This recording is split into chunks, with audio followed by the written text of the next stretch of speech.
Bom dia. Hoje é um dia de festa.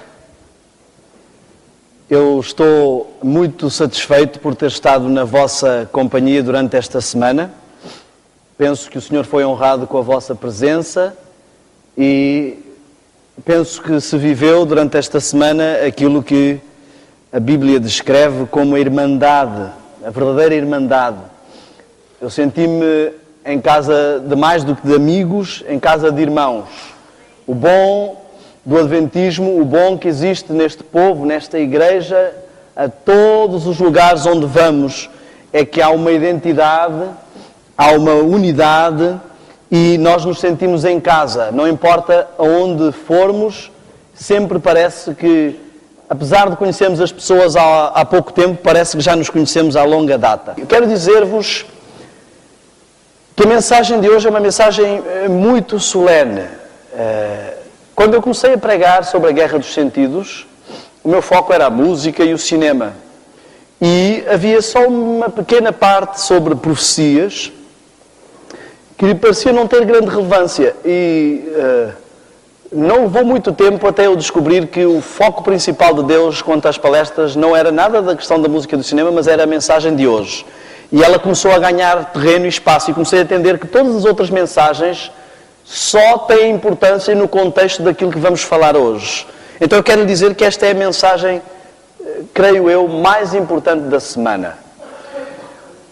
Eu quero que vocês tenham consciência de que estão prestes a se deparar perante algo que com certeza já ouviram, porque é mensagem típica do Adventismo, mas que muitas das vezes podemos não ter em mente com toda a clareza e que ao olharmos de uma forma prática vai ser algo que de certeza, pelo poder de Deus, os impressionará como me impressionou a mim.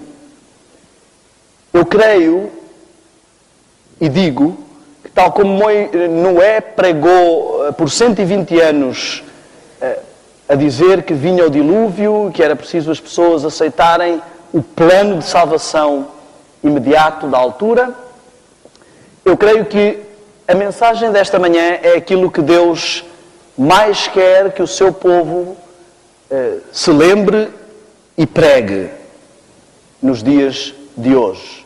Ela é vital. Sintam-se como se fossem os antediluvianos a ouvirem a mensagem emergente para a sua época. Eu quero também dizer que este hino que nós cantamos é, talvez para mim, o hino nacional pessoal. Eu fico sempre muito sensibilizado quando canto este hino e absorvo cada palavra desta letra e ele tem toda uma colocação de arranjo e eu gostaria de partilhar isso convosco, talvez que ele possa ser também o vosso hino tema. Há um dever que Deus nos confiou. Isso não é um dever apenas, é um privilégio muito grande. Esta manhã eu vou ter o privilégio de partilhar convosco, de refletirmos sobre o amor de Deus e o seu plano da salvação extraordinário. E eu quero que isso seja observado de forma prática. Quero convidar, ao iniciar esta mensagem, apesar de que foi feita a oração, e eu agradeço ao irmão por ter pedido a bênção do Espírito Santo sobre mim, mas quero convidar-vos. Eu gostaria também de fazer uma oração pessoal para mim mesmo, para ministrar esta palavra. Mesmo como estão, eu vou-me ajoelhar aqui, aqueles que estão aqui também se o puderem fazer, mas nos vossos lugares podem curvar-se em reverência. Senhor, Santo Deus poderoso, eu sou incapaz de humanamente partilhar um plano tão profundo e grandioso como o plano da salvação. E eu quero, Senhor, pedir-te que tu me dês lucidez, poder para falar não apenas com eloquência, mas com clareza espiritual. E que nos dês a todos, incluindo a mim, humildade para falar e ouvir e compreender que aquilo que vamos tratar são coisas sagradas, vindas diretamente de Deus. Senhor, abençoa-nos neste momento. Enche esta sala, Pai, eu te peço, com os teus anjos e com o teu Espírito. Eu sei que o inimigo invade muitas vezes as igrejas para perturbar, mas que o teu poder seja forte e poderoso neste lugar, impedindo a distração, impedindo a desconexão contigo, mantendo a reverência e a solenidade deste momento, em nome de Jesus. Amém. Amigos, eu cresci como adventista toda a minha vida, e toda a minha vida ouvi falar das mesmas coisas que provavelmente vocês têm ouvido. Mas durante grande parte da minha vida essas coisas não eram entendidas, não eram devidamente apreciadas e não eram práticas, ou de forma prática aplicadas à minha vida. E de certa forma se tornaram como um clichê, algo teórico, algo sabido superficialmente, mas que não despertava o mesmo interesse que outras coisas do meu dia-a-dia que me fascinavam. Pela graça de Deus, aos 33 anos, eu costumo dizer que eu morri tal como Cristo e morri para uma vida anterior e começou uma nova vida. E o fascínio que hoje tenho pelas coisas espirituais é o fascínio que eu gostaria de vos contagiar, em especial aos jovens. Muitas vezes olhamos para este livro e eu, como contei no sábado passado, houve fases na minha vida que este livro não me despertava interesse.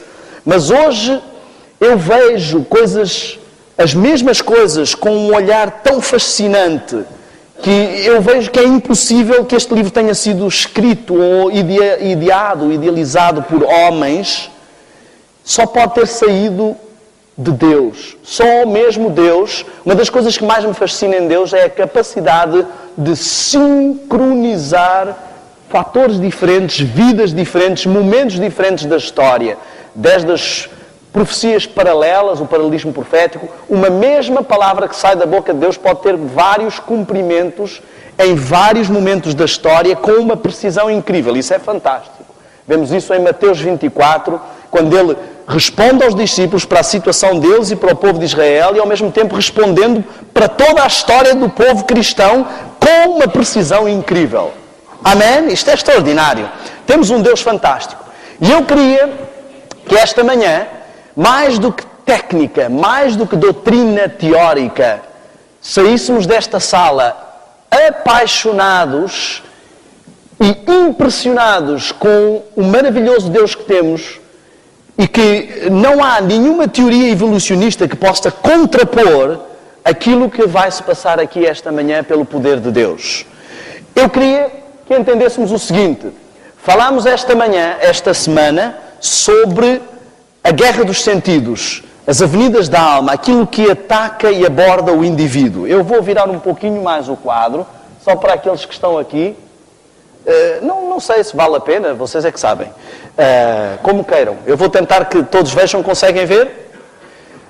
O indivíduo, que significa aquilo que não se pode dividir, ele é composto por uma vertente espiritual, uma vertente mental e uma vertente física que se projetam numa interação social. Bom, se vão para aí, então eu volto a virar isto um pouco assim, para ficarmos todos.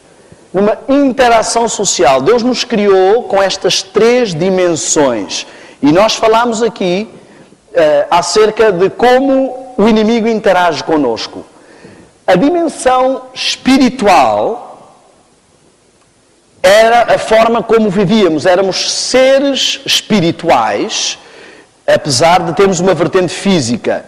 E com o conflito nesta terra, ao terem vindo os demónios para esta terra, Deus fez como que uma barreira. Nós vivemos enclausurados na dimensão física e os demónios vivem enclausurados na dimensão espiritual. Eles não têm uma interação física, a não ser em casos muito específicos, e tentam sempre fazer essa ponte. Mas o que eu queria que nós entendêssemos é que a forma como eles nos abordam, visto que são duas dimensões diferentes, eles sabem que podem interagir connosco através da dimensão física. E é aqui que estão os sentidos, que estão as avenidas. São as únicas portas de acesso à nossa mente e à nossa dimensão espiritual. E são onde eles investem grande parte do seu tempo, do seu empenho para invadir. Eles sabem que se nos trouxerem para as paixões baixas, para as coisas sensoriais, físicas da nossa realidade, e não nos deixarem manter os olhos nas coisas espirituais, nas que são de cima, conseguirão a vitória. E nós falámos esta semana, aliás, falámos até ontem sobre isso, que o pecado segue um padrão, a tentação, o ataque do inimigo segue um padrão de 3 passos. Ele não começa por atacar logo a vertente espiritual, porque às vezes é mais complicado, ele não tem tanto acesso à mente e ao espírito. Então ele ataca a vertente física, e nós vimos esse padrão. Em Adão e Eva, vimos que Eva foi tentada fisicamente, depois passou-se a uma racionalização mental, de pôr em causa o que Deus disse, e depois passou-se a um problema espiritual, de querer ser igual a Deus. Vimos isso com Daniel e os seus amigos. Foram para Babilónia, chegaram, a primeira tentação foi física, resistiram, o diabo tentou a tentação, passo o pleonasmo, tentou passar para a tentação intelectual. A vaidade de que eram mais sábios que os outros e que Daniel conseguia interpretar sonhos. E depois vai então à tentação espiritual, a adoração da estátua. Vimos também isso com Jesus, em Mateus 4, por exemplo, se lermos, que nos mostra claramente que Jesus foi primeiro tentado fisicamente, a transformar as pedras em pão, depois, intelectualmente, à presunção, a achar que, porque era o Filho de Deus, podia pôr Deus em xeque, e depois, espiritualmente, a ajoelhar-se perante o Senhor. Falso. Este é o padrão que ele segue também connosco. Sabem porquê? Porque a história se repete e costuma-se dizer que a equipa que ganha não se muda. Se ele já fez isto tantas vezes e dá certo, temos estes exemplos bíblicos de fidelidade em que essas pessoas resistiram por estarem ligadas a Deus, mas muitas vezes as pessoas caem nesta sequência de padrão. E Deus, preocupado com os seus seres humanos,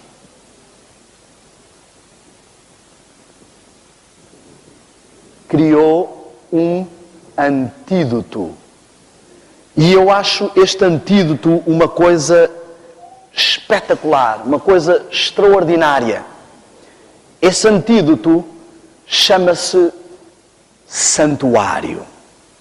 E nós olhamos para o tabernáculo e nós achamos muitas vezes uma coisa muito teórica, cheia de símbolos, muito complicada.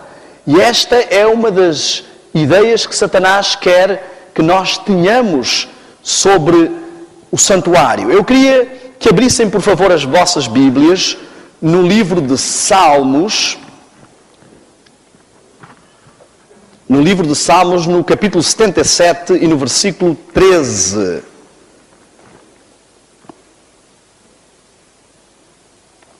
Salmos 77, 13. Diz assim: os teus caminhos, ó Deus, são santos, diz a minha versão. Outras versões dizem: o teu caminho, ó Deus, está no santuário.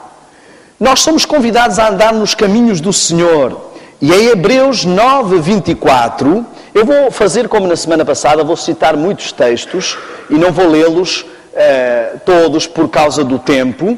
Mas em Hebreus 9, 24, nós vemos que Deus nos diz que Cristo, não, através de Paulo, não entrou num santuário feito por homens, mas num santuário no céu, do qual este é a figura.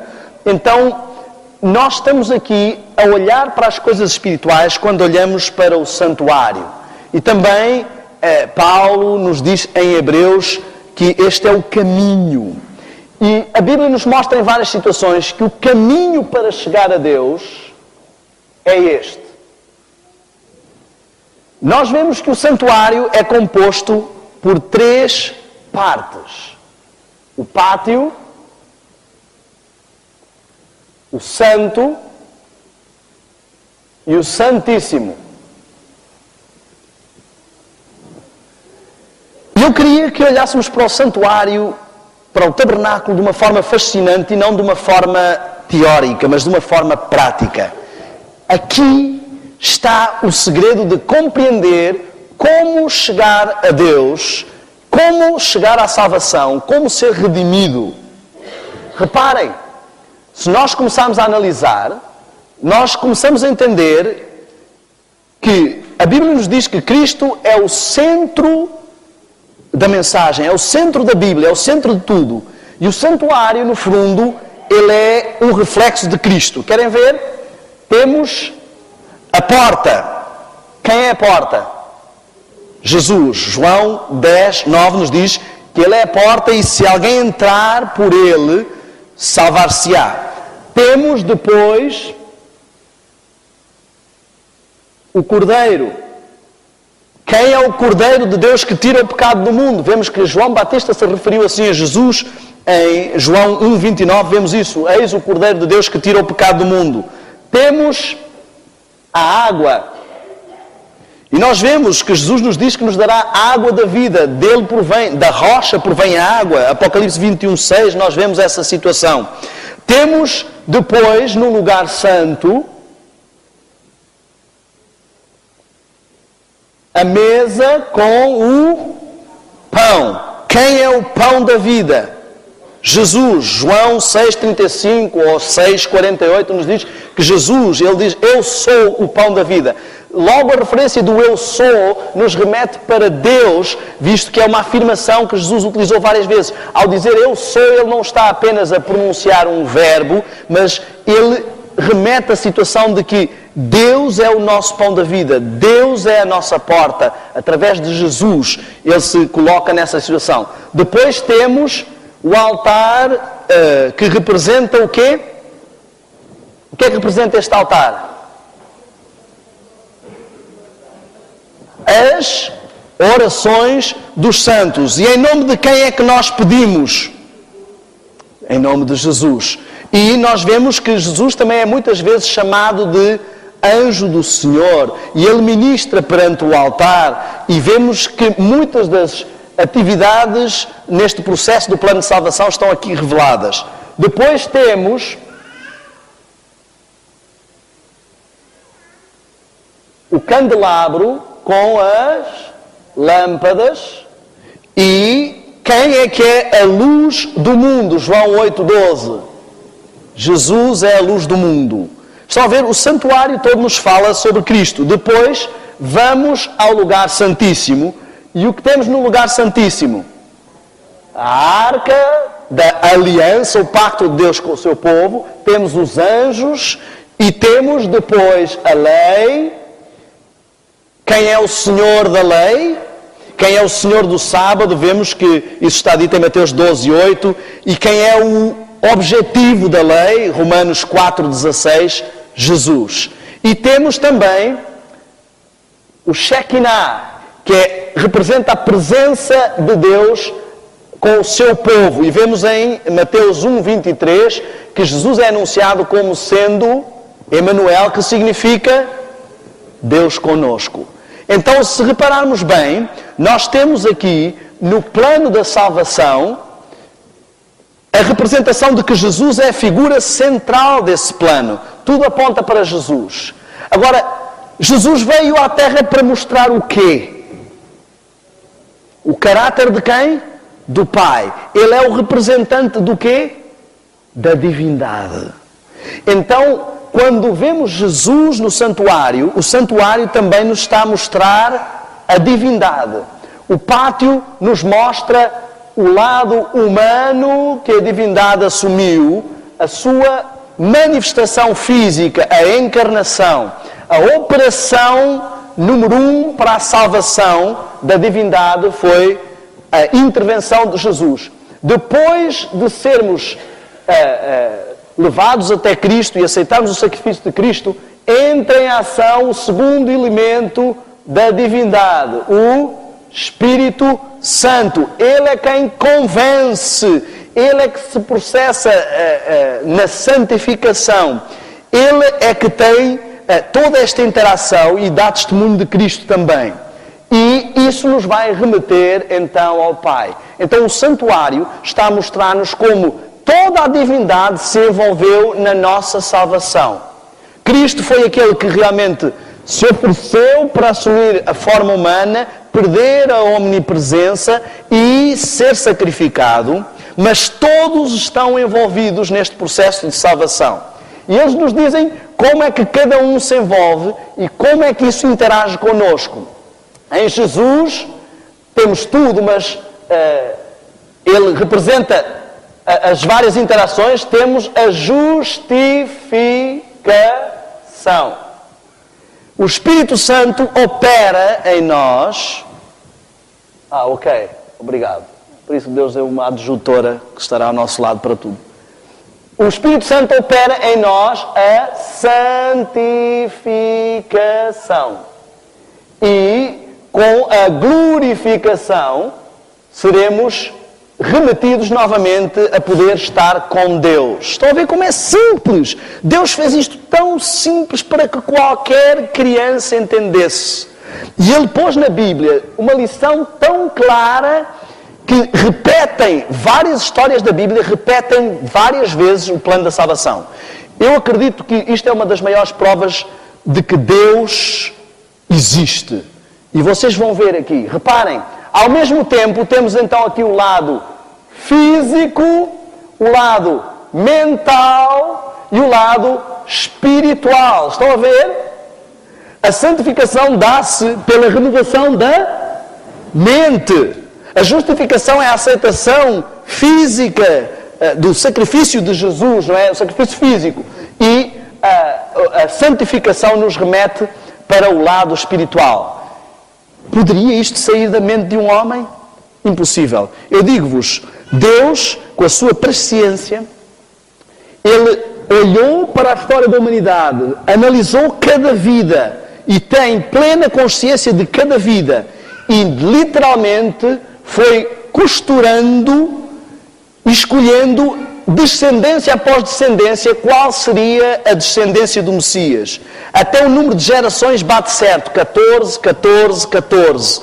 O número de juízes bate certo, o número de patriarcas bate certo, tudo encaixa. É impossível que isto tenha apenas acontecido.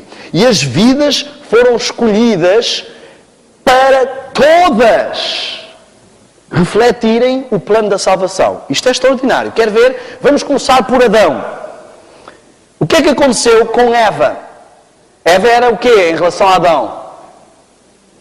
Esposa. Temos alguém que também recebe o nome de Adão. Quem é? Jesus. Então, Adão, primeiro Adão, tem uma esposa que é Eva. Eva significa mãe de todos. O segundo Adão, Cristo, tem uma esposa que é quem? A Igreja, que é também a mãe de todos os que são salvos. Eva, a mulher representa o quê? Igreja. Afasta-se do esposo e cai dominada pelo inimigo. Também quando a igreja se afasta de Cristo, cai dominada pelo inimigo. Ela cai no padrão da tentação. E por isso é que Deus dá um antídoto que reverte o padrão da tentação. Exatamente o padrão que o diabo segue, Deus dá um antídoto que contrapõe esse padrão. Depois, nós vemos o seguinte: quando eles caíram, perderam o brilho, perderam o lado espiritual, digamos assim, entrou em lacuna, e eles fizeram uma coisa. O que é que eles fizeram? Descobriram que estavam nus, esconderam-se. É a tentação que nós sentimos depois de cair em tentação. A tentação seguinte do diabo é não vir a Cristo. E é o grande erro que muitos fazem. E depois eles fizeram uma coisa para esconder a nudez. O que é que foi? Cozeram o quê? Folhas de figueira. Onde é que vemos mais figueiras na Bíblia?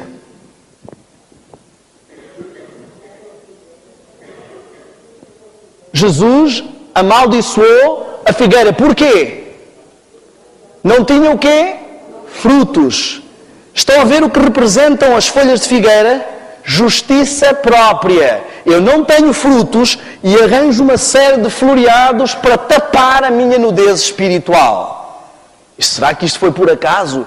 Deus gravou o plano da salvação logo desde ali. E Deus chega, reparem, Deus nos mostra quem é que foi à procura de quem.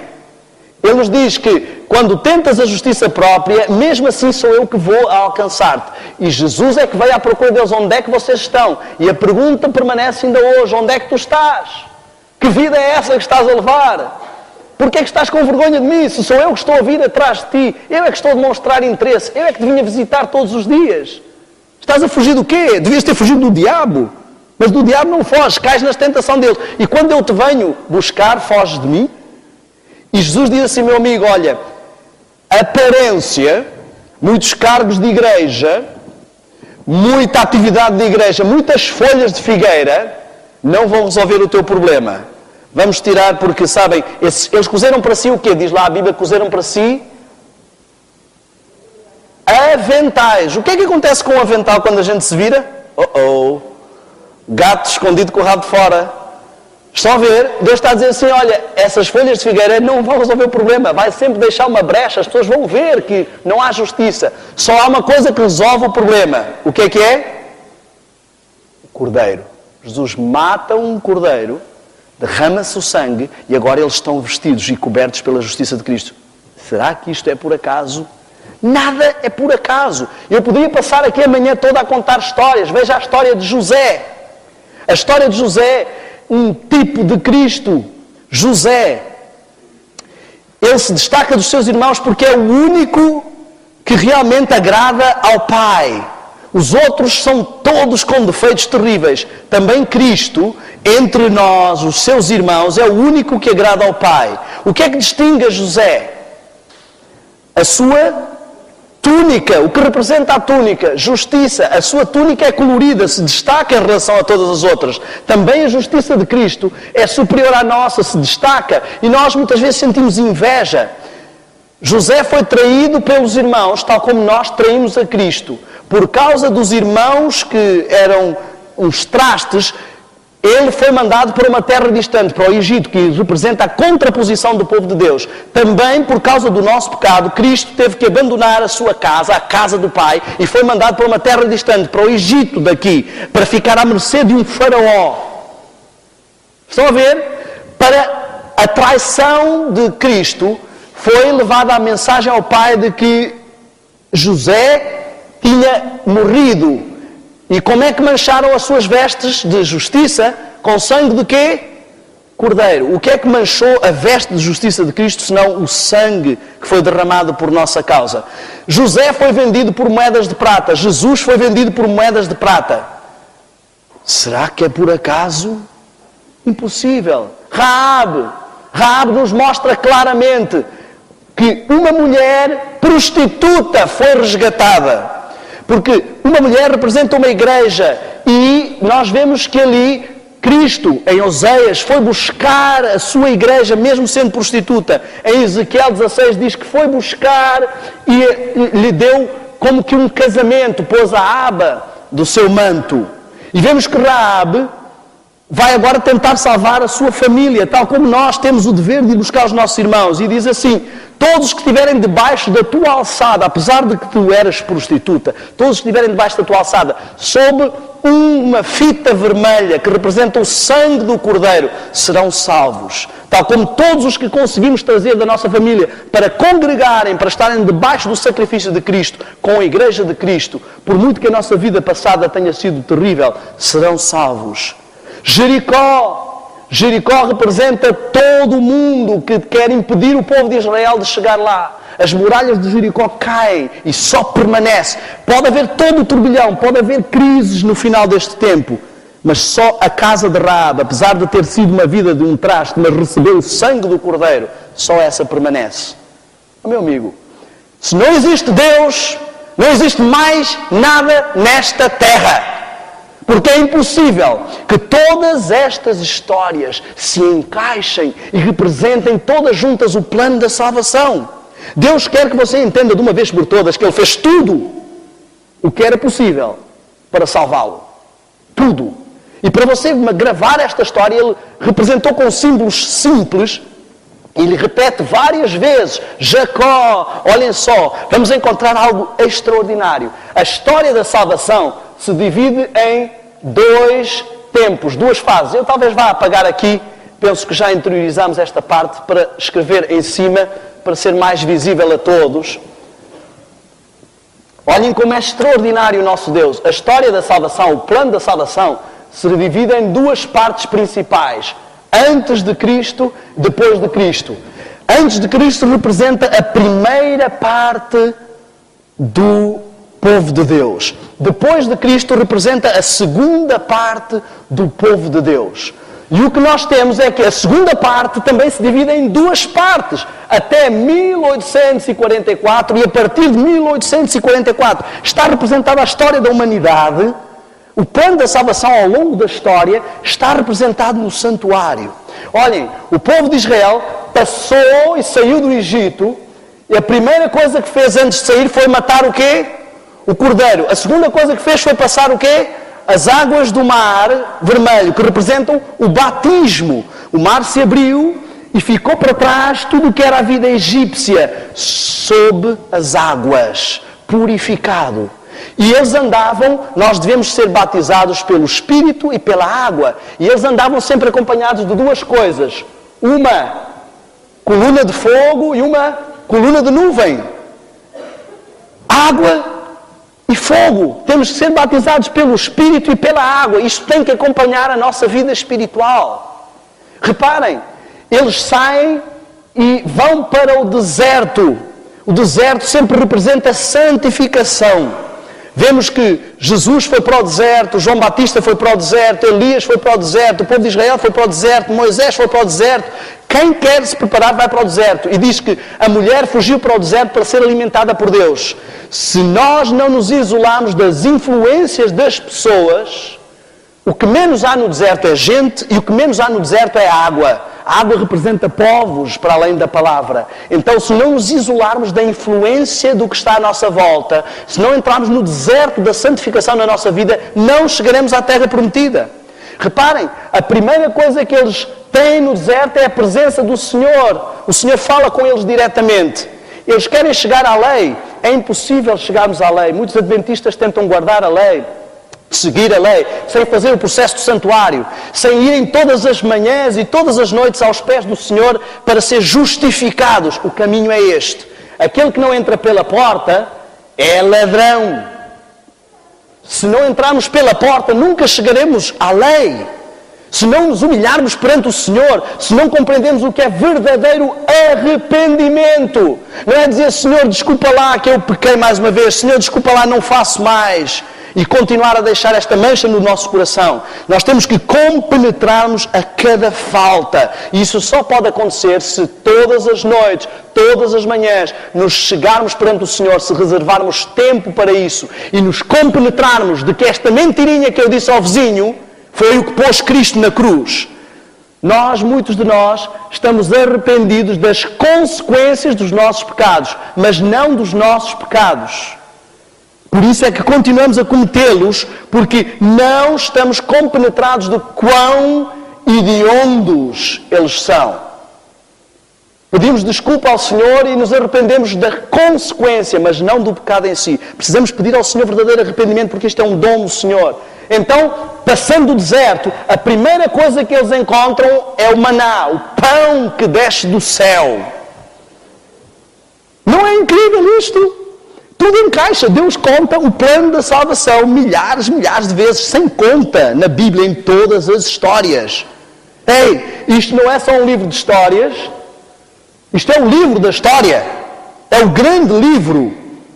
Aqui está o manual mais precioso que o ser humano pode ter. Isto é um livro fantástico. Um livro que nos mostra Deus real. Quando se diz que é a palavra, não é só palavras de Deus, é a palavra, é o seu próprio Pai Celeste a dialogar contigo. Ok, então nós vemos a primeira fase, o povo de Israel. A segunda fase, a igreja. A igreja tem 7 fases, ok? Até chegar, perdão, eu não devia ter representado assim, porque esta última fase seria aqui. Então temos 1, 2, 3, 4, 5, 6, 7. 7 fases. Eu estou a representar esta maior porque já vamos entrar ali. Reparem, nós vemos algo muito extraordinário. Querem ver outra vez Deus a contar esta história de outra forma? Quem era o povo escolhido na primeira fase? Quem? Israel.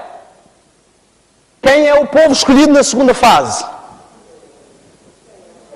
Israel espiritual. Quem é o pai que dá o nome a Israel? O pai do povo é Abraão, que representa Deus como pai também do Israel espiritual, mas há alguém que vai dar o nome de ser Israel, descendente de Abraão. Jacó. Jacó passou de enganador a Israel, pai do povo de Deus. Jesus é o pai do Israel espiritual. Passa de pai de Israel espiritual a enganador, porque leva o nosso pecado em cima. Estão a ver? Assume o engano. Reparem, Jacó queria uma esposa. Quem era essa esposa que ele queria? Raquel. O que significa Raquel? Cordeirinha. Ovelha. Esposa do cordeiro. Estão a ver? Ele queria uma ovelha. Ele ama esta ovelha e busca esta ovelha. Também Jesus quer a sua ovelha. Vejam a história de Davi. Como o Evangelho é extraordinário. Vejam a história de Davi, como foi repreendido Davi, porque ele tinha muitas ovelhas e foi buscar a ovelhinha daquele que só tinha uma ovelha. Estão a ver? Quantos anos trabalhou Jacó, Israel, físico, pela sua ovelha? 7 anos pela primeira vez. 1, 2, 3, 4, 5, 6, 7. Ao fim desses 7 anos, ele obteve a ovelha que queria? Não. E Labão, o enganador, que foi quem impediu que ele tivesse a ovelha que queria, e que foi quem também impediu que o povo de Israel fosse a ovelha que o Senhor queria, diz-lhe assim: ok, cumpre a semana desta e te darei a outra que realmente queres, por mais 7 anos que trabalhares para mim. Jesus trabalhou 7 anos para ter a sua ovelha, não a conseguiu. Cumpriu a semana profética e recebeu a igreja por mais 7 anos que trabalhou por ela. Ao fim de 14 anos, Jacó conseguiu a ovelhinha que queria. Ao fim de 14 períodos de trabalho, será que Jesus vai ter uma ovelhinha? A sua esposa amada. Este é um convite direto para cada um de nós.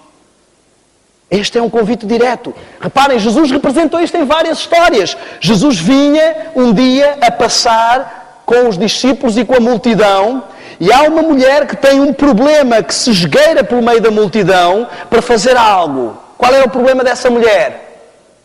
Fluxo de sangue. Derramava-se continuamente o sangue. Há quantos anos ela tinha fluxo de sangue? 12. O que representa 12 biblicamente? Apóstolos, discípulos, liderança. Ela era o que? Uma mulher. O que representa uma mulher? Igreja.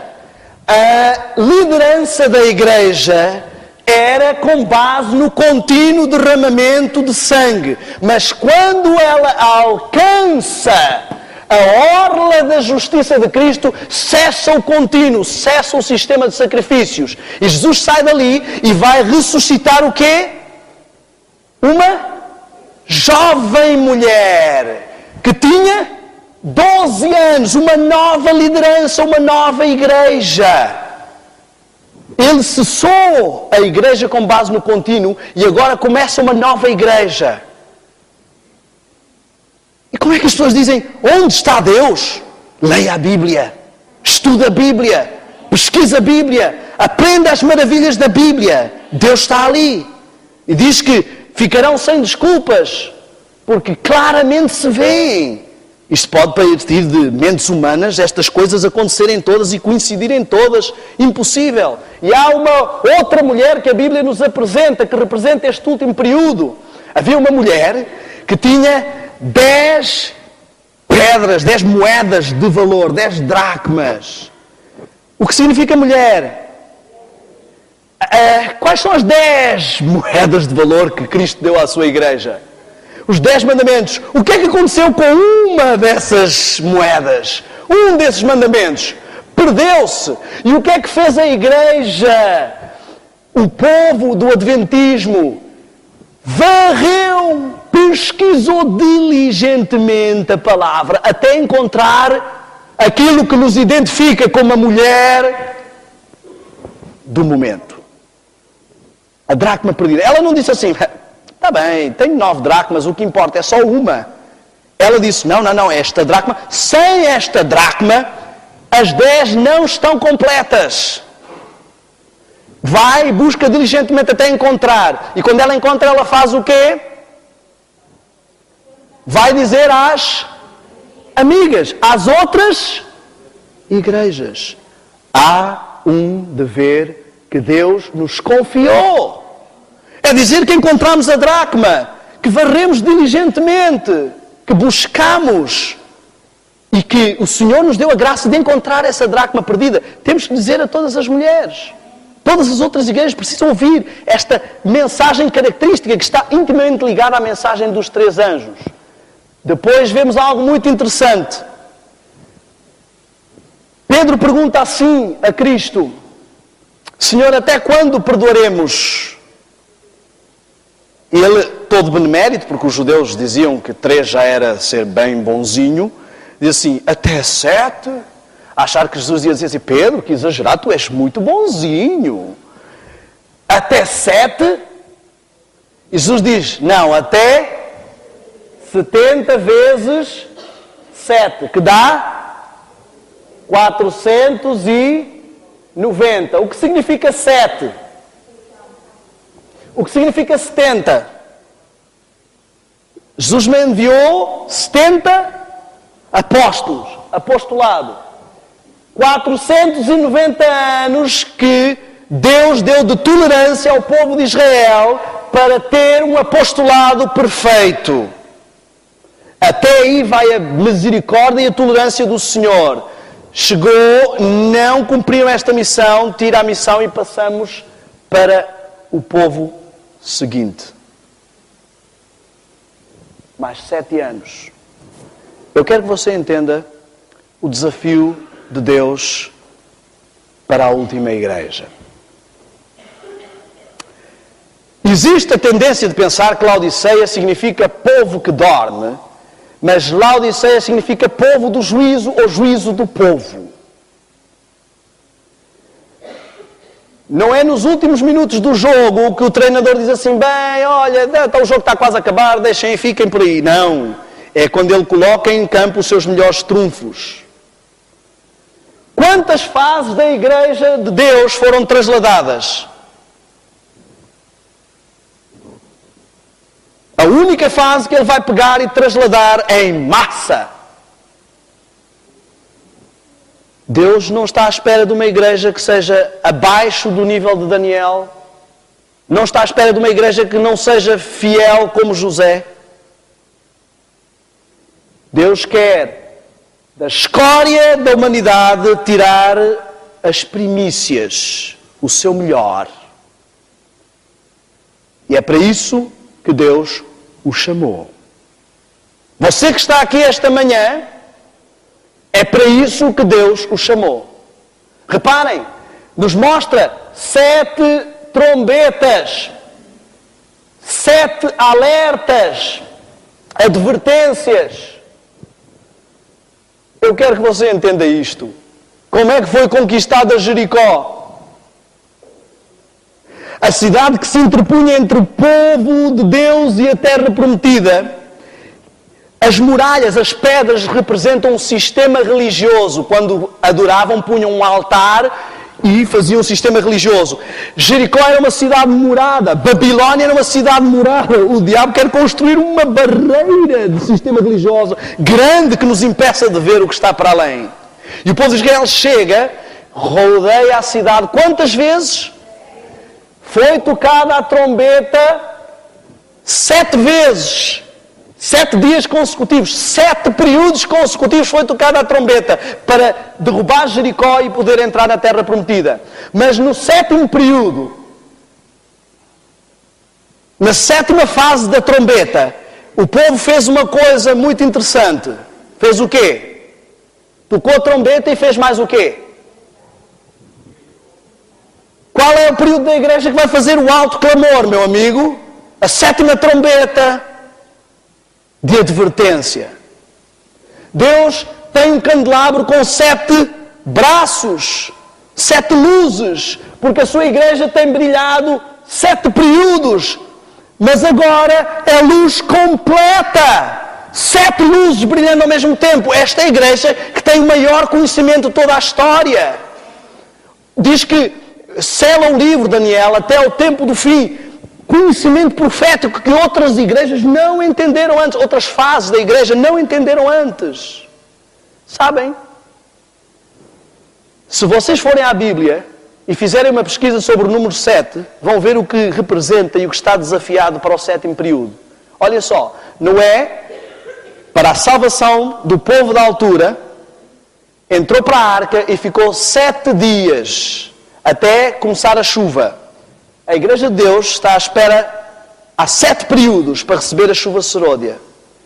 Elias mandou o servo ver se havia água 7 vezes. Da 7ª vez, chuva.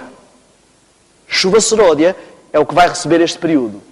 Reparem, Naamã tinha um problema. Qual era o problema? Lepra. Nós vemos que isto é o que Deus pede, é que nós, como Moisés fez, temos lepra, o Senhor nos tira a lepra, vamos e testemunhamos, e as pessoas crerão que o Senhor nos libertou da lepra. Naamã mergulhou quantas vezes? Deus tentou uma igreja pura, tentou uma igreja pura, tentou uma igreja pura, tentou uma igreja pura, tentou uma igreja pura, tentou uma igreja pura. Trabalhou a pureza da sua igreja. Foi todo um processo para chegar a ter uma igreja que seja liberta do poder. As portas do inferno não prevalecerão contra ela. Amigos, vocês foram chamados para ser a cabeça e não a cauda. Por que é que insistimos em ser a cauda? Por que é que Deus nos dá uma mensagem de saúde e nós insistimos em ter vergonha, não acreditar nela e deixar que até os espíritas, os hinduístas, os shintoístas e todas as outras religiões acreditem no vegetarianismo, acreditem na mensagem de saúde e nós, renitentes? Por que é que queremos ser a cauda? Quando Deus nos chamou para ser a cabeça. Amigos,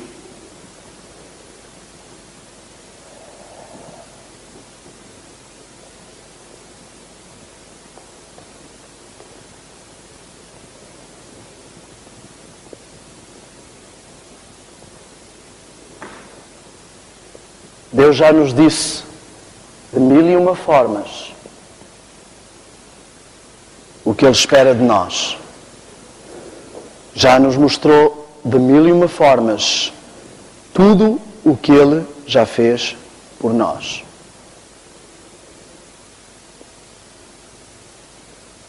Chegou o momento de retribuir, de não andar a claudicar entre 2 senhores.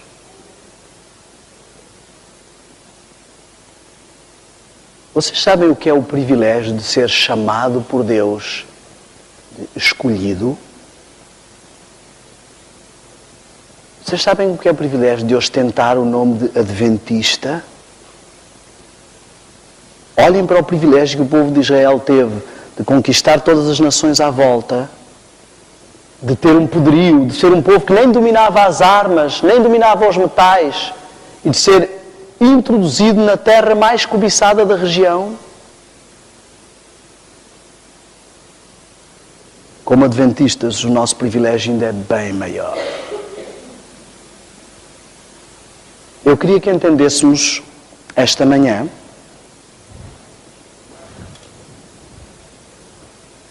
o momento profético em que estamos. Eu não sei se vamos conseguir ver, o momento profético em que estamos. E eu queria que entendêssemos algo muito sério.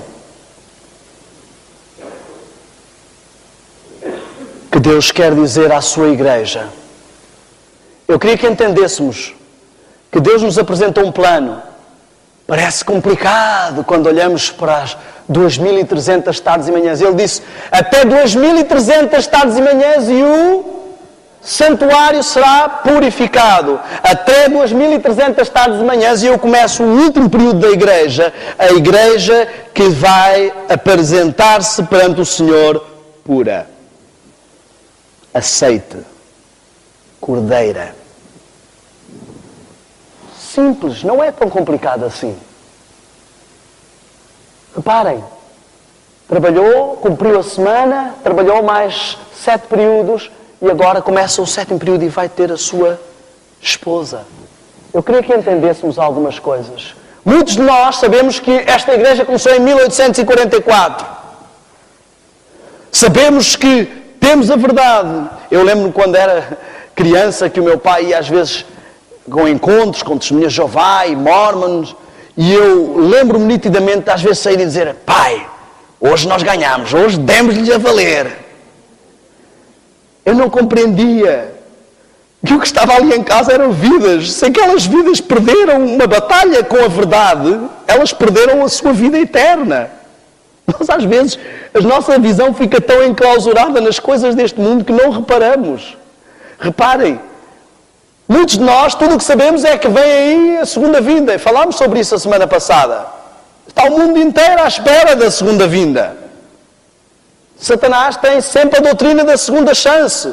Reparem, quando surgiu este movimento, falámos também sobre isso a semana passada, várias contrafações surgiram, várias revoluções aconteceram. Nós temos profetas que se dizem assumir como profetas, temos uma religião que se diz como ciência, que é o evolucionismo. Religião é qualquer coisa que te aproxima do teu Deus. E o evolucionismo nos afasta de um Deus e nos aproxima de outro Deus, que é o eu, que é o mesmo Deus da nova era, que é o mesmo Deus que o diabo apresentou a Eva da primeira vez que a tentou. Tu podes ser um Deus, busca o Deus que há em ti. O diabo tem a mesma mentira por 6.000 anos e as pessoas continuam a cair nela. Revolução religiosa, revolução filosófica, revolução musical, consumismo, indústria do cinema, exploração do planeta. Todas estas coisas surgiram ao mesmo tempo que a Igreja de Deus, que o último povo, que a última missão. O início do tempo do fim. Amigos, alguns estão a pôr o seu marco na porta da graça. Bom, enquanto a porta da graça não fechar, eu posso andar com o pé dentro e o pé fora. Quando eu vir que a coisa está a ficar preta. Acontece que sairmos daqui e formos atropelados ali à frente, Deus queira que não, fechou a porta da graça. Acabou. Ei, um dia ias aceitar a Cristo? Já era. Pior, se eu ouvir muitos sermões sobre reavivamento, muitos apelos do Senhor, muitas mensagens para reformar a minha vida e não as ouvir e começar a habituar-me a isso e a amolecer e elas já não tocarem o coração, fechou a porta da graça. Eu creio que se cada um aqui analisar, muitos vão ver, acredito que muitos aqui estarão prestes a chegar a essa situação, em que já vêm para a igreja não diz nada. É o melhor lugar para dormir. Vem à igreja porque tem amigos. Vem à igreja porque os pais vinham, porque é uma rotina. Porque o Senhor não se agrada se eu não aparecer, porque aquela é a igreja do Senhor, para manter alguma política com Cristo, para nós não azedarmos as relações, porque eu quero ir para o céu. Muitos que já não são tocados pelo Evangelho, o Evangelho que uma vez conheceram e despertou o primeiro amor, talvez sejam prestes a fechar a porta da graça. Porque o problema que fecha a porta da graça na consciência e no pecado contra o Espírito Santo é ouvir que Jesus está a bater à porta e fingir que não ouvi porque a música estava muito alta ou o filme estava muito forte. Nem sabemos quando fechará a porta da graça, só sabemos que alguns entram de entre o decreto dominical e o decreto de morte, irá fechar. Nem o diabo saberá, nem o povo de Deus saberá. E nós, mesmo muito atentos, podemos não nos aperceber que a porta da graça está a fechar no nosso coração. Muitos adventistas põem como marco o decreto dominical. Opa, eu estou aqui numa vida dupla, mas quando sair o decreto dominical, há uns que não gostam de falar.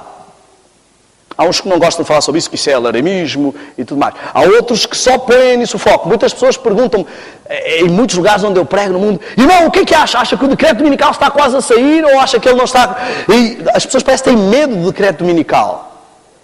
O decreto dominical é a grande oportunidade que vamos ter de ter os olhos do mundo todos voltados para nós e testemunhar perante as câmaras, nos tribunais, a ser transmitidos ao vivo e dizer assim, olha, mesmo com a cabeça a prémio, eu ainda prefiro amar e obedecer a Deus. Porquê é que temos medo disto? A grande oportunidade de dizer ao mundo que Deus é melhor, mesmo que a morte. Mesmo que a morte seja ali o prémio. Como é que disseram os amigos de Daniel, fica sabendo ao rei, que se Deus quiser nos salvar, salva. Se não quiser, ainda assim é melhor do que tu, Babilónia. Estão a ver? Grande oportunidade. Este não é um marco, meu amigo, eu quero dizer-vos o seguinte. Olhem para a mulher de Ló, diz a Bíblia, lembrai-vos da mulher de Ló. Nós vamos ali para Sodoma e Gomorra, Ló, mas quando a coisa ficar preta, a gente foge, porque sabemos profeticamente que há um dia que temos que ir para o campo, que temos que abandonar tudo, sair das grandes cidades, sair do sistema. E chega esse dia, mas eles não se apercebem. E o anjo vem lá, por oração intercessória de Abraão, para os empurrar e para levá-los a sair. E ela começa a pensar, a casa, tantos anos para pagar a casa.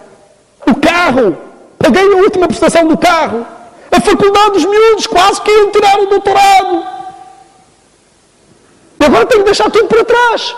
Fugir para onde? Para as montanhas. Alguns adventistas sonham com o dia em que vão fugir para as montanhas, mas o seu coração está impregnado das coisas deste mundo. E quando tiverem que fugir, não terão força como a mulher de Ló para deixar de olhar para trás. Hello? Como é que eu vou ter força para obedecer a Deus com a cabeça a prémio quando hoje eu não tenho nem vontade de estar com Ele? Não, espera. Esqueci-me de um detalhe. O grande engano de Satanás, a segunda chance que os adventistas muitas vezes ficam a olhar para ela. A chuva seródia, não, eu agora a minha vida está uma miséria, eu não ligo nada para as coisas espirituais, mas quando vier a chuva seródia, eu vou ficar super forte, eu vou enfrentar e fazer o alto clamor, eu vou enfrentar o decreto dominical, vai ser fantástico. Que Deus tão justo. Vocês não escolhem servir ao Senhor e Ele chega e faz plim. Deixa-me fazer uma pergunta, porquê é que Ele não faz plim com o mundo todo? Coitados, os outros vão arder porquê? Somos melhores? Porquê é que Jesus, quando chegar, não disse assim, ok, ninguém quis me obedecer, todos quiseram fazer outro caminho, os adventistas, vamos começar por eles, também quiseram fazer outras coisas, mas vamos plim, vamos para o céu, vamos embora todos. Se Deus vai fazer plim com a chuva seródia, porquê é que Ele não faz plim hoje? É tão difícil a vida cristã, deixar tanta coisa, um plim resolveria tudo. Senhor, eu quero um plim. Não é forçar a vontade, é respeitar a minha vontade, a minha escolha. Eu quero um plim. Deus não trabalha assim. Deus trabalha interativamente. E aqui está um grande engano. Eu quero que entendam uma coisa. Ouçam bem o que eu vou dizer, mesmo que esqueçam tudo o que eu falei esta manhã.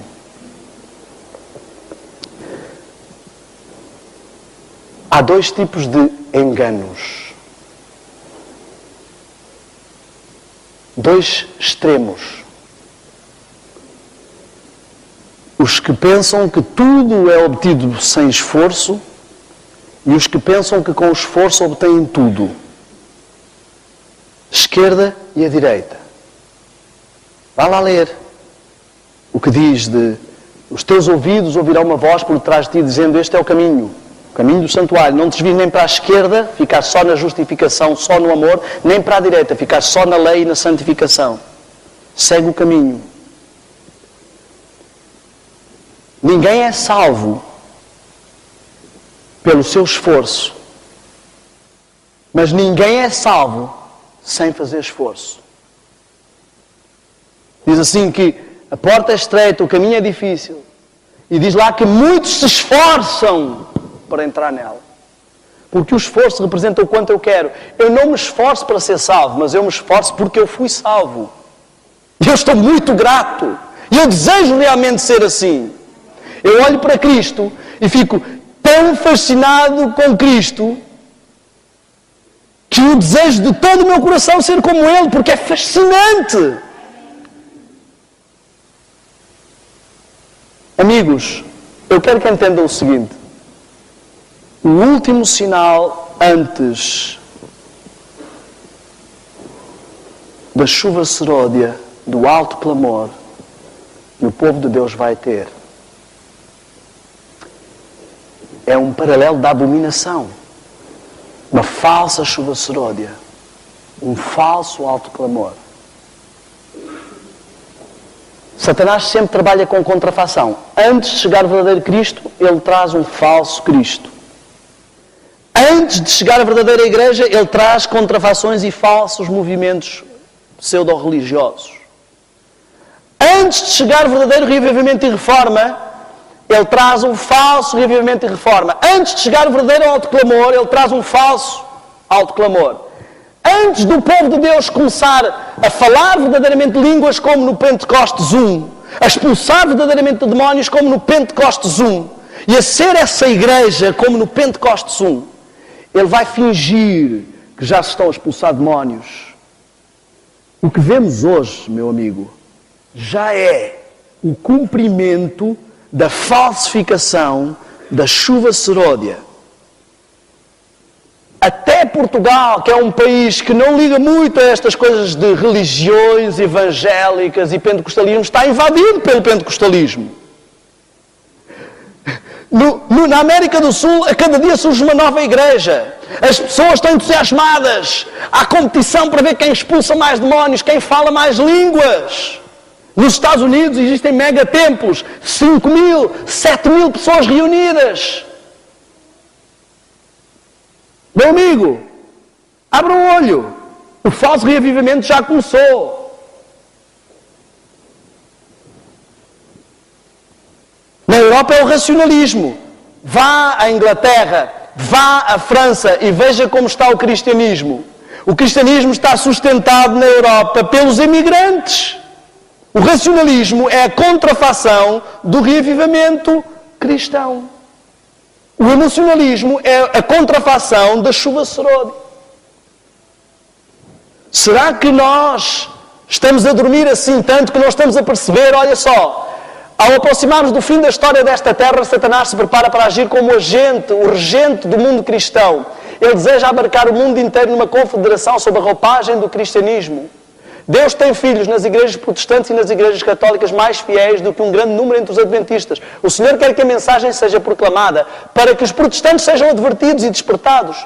Deus tem filhos sinceros tanto entre os adventistas como nas igrejas caídas. E antes das pragas, do alto clamor, do terceiro anjo ser dado, Satanás levanta um excitamento nestes corpos para que pensem que Deus está com eles. Haverá entre o povo de Deus um reavivamento da primitiva santidade, diz o texto. O inimigo deseja encobrir este trabalho e antes que chegue o tempo para tal movimento, ele irá fazer parecer que uma bênção especial de Deus está a ser derramada e manifestar-se-á o que aparenta ser um grande interesse religioso. Ei, isso já está a acontecer. As igrejas cristãs, evangélicas e pentecostais estão a crescer desmesuradamente. A revolução espiritual já está a acontecer. A afirmação do racionalismo já está a acontecer. Amigos, profeticamente nós estamos exatamente aqui. Eu não estou a falar do futuro. Parem de olhar para as profecias como coisas do futuro. As profecias cumprem-se hoje diante dos nossos olhos. Haverá fomes e pestes e terremotos. Ei! Estão a brincar comigo? Contem os terremotos do ano passado.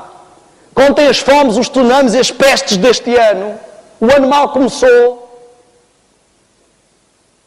Vejam os problemas de aquecimento global. Alarmismo. Amigo, se alguém tem a casa a arder, eu não vejo uma forma de chegar lá e dizer existe uma pequena conflagração na sua habitação. A pessoa, conflagração, sim, tranquilo. Eu tenho que dizer, ei amigo, a casa está a arder, para ele sair a correr. Ele não precisa ser alarmista. Ele não precisa dizer, a casa está a arder, o que é que eu vou fazer? Não, consenso e segue. Uma coisa que eu apreciei ao ver as imagens do Japão é o civismo e a tranquilidade com que aquele povo foge de um tsunami.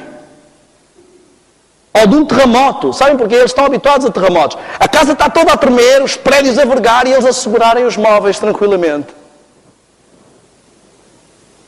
E nós, como povo de Deus, devíamos estar assim, disciplinados. A casa está toda a tremer, toda a gente preocupada com crise, em pânico, e nós estamos tranquilos. Crise, o meu pão e a minha água serão certos. Crise, isto que vemos hoje não é crise, meu amigo.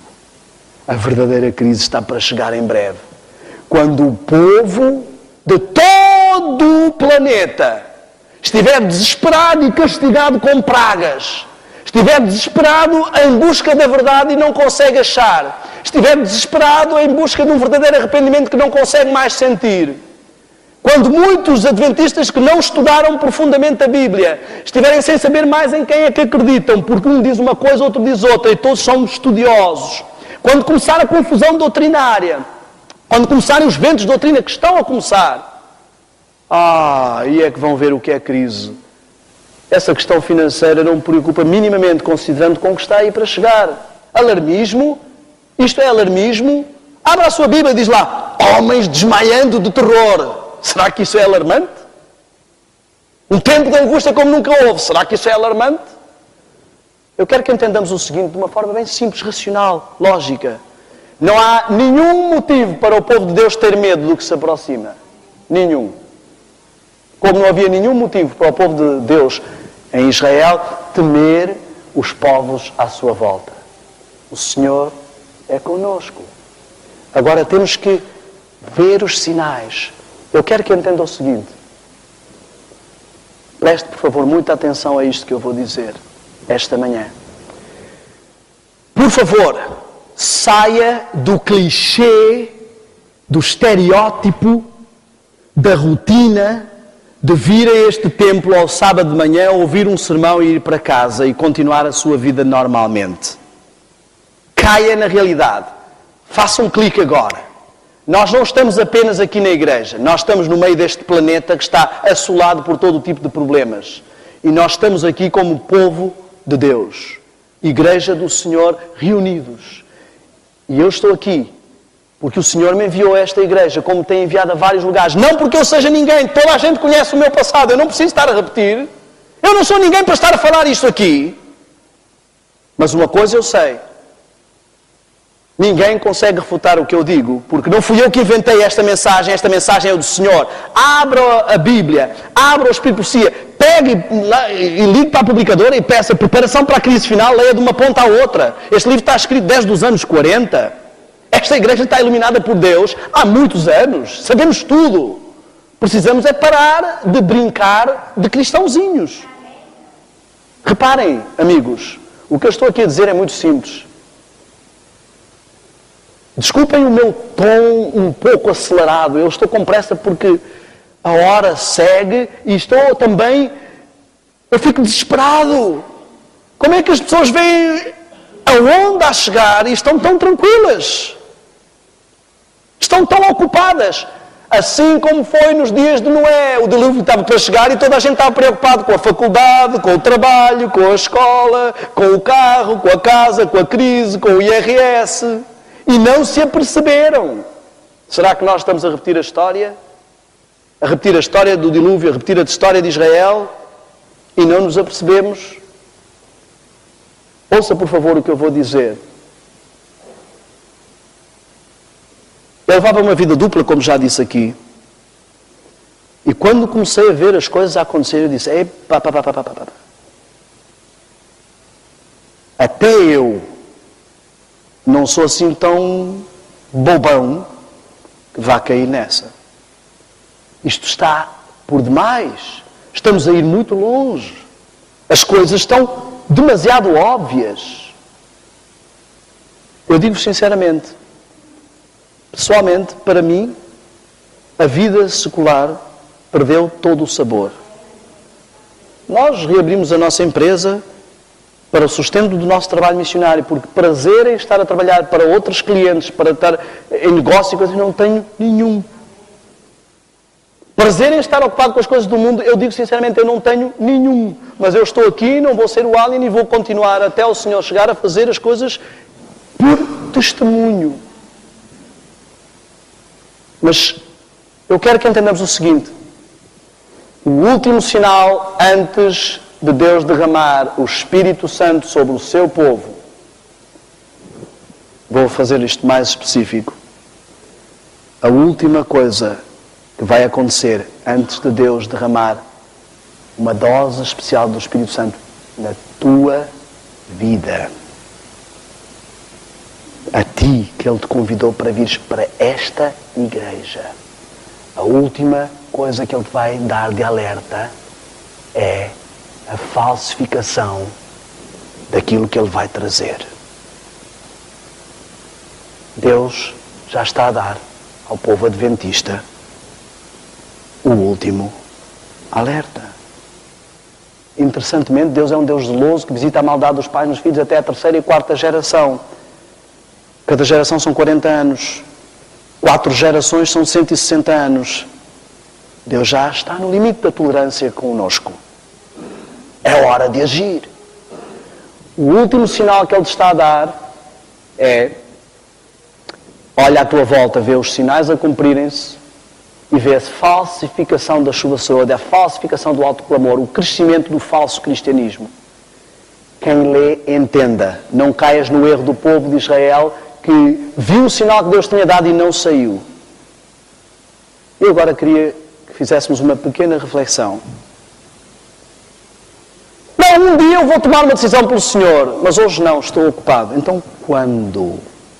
Quando é que está na tua agenda tomares uma decisão séria de pôr a vida em ordem com Cristo? Quando?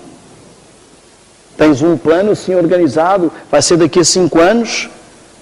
Bom, tens já muita informação. Provavelmente o Senhor te disse quando é que vais morrer.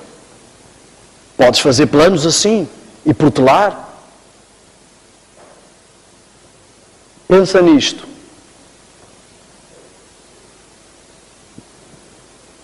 Quem lhe entenda, depois de uma falsa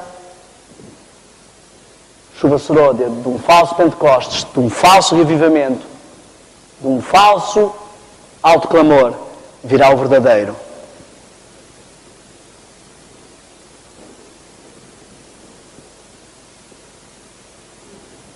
A Igreja de Deus tem feito vários alertas. Já não é a primeira campanha, a primeira missão global, a primeira estratégia. Mas não é à toa que Deus deu ao seu povo um novo presidente, um lema que te lembra: reavivamento e reforma é a palavra de ordem para o povo de Deus hoje. E Deus quer que essas duas palavras atinjam o seu povo da cabeça aos pés. Eu vou-te dizer uma coisa com toda a sinceridade. Pode ser que isto seja só mais uma estratégia da Igreja, daquelas que não muda nada, que toda a gente continua a ser virgem louca, sem pôr azeite na lâmpada, sem buscar o verdadeiro Espírito Santo, sem deixar de ser Laodiceia. Mas eu te digo, e se é desta? E se é desta vez que o motor pega? E se é desta vez que o fogo acende? E se é desta vez que a igreja se inflama? E se é desta vez que o povo se arrepende, é realmente reavivado e vive uma reforma? E se é desta vez que a igreja entra nos eixos? E se é desta vez que a igreja é purificada? Vais ficar de fora desta.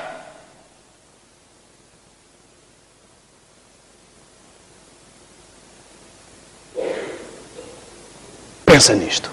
Que o Senhor te abençoe.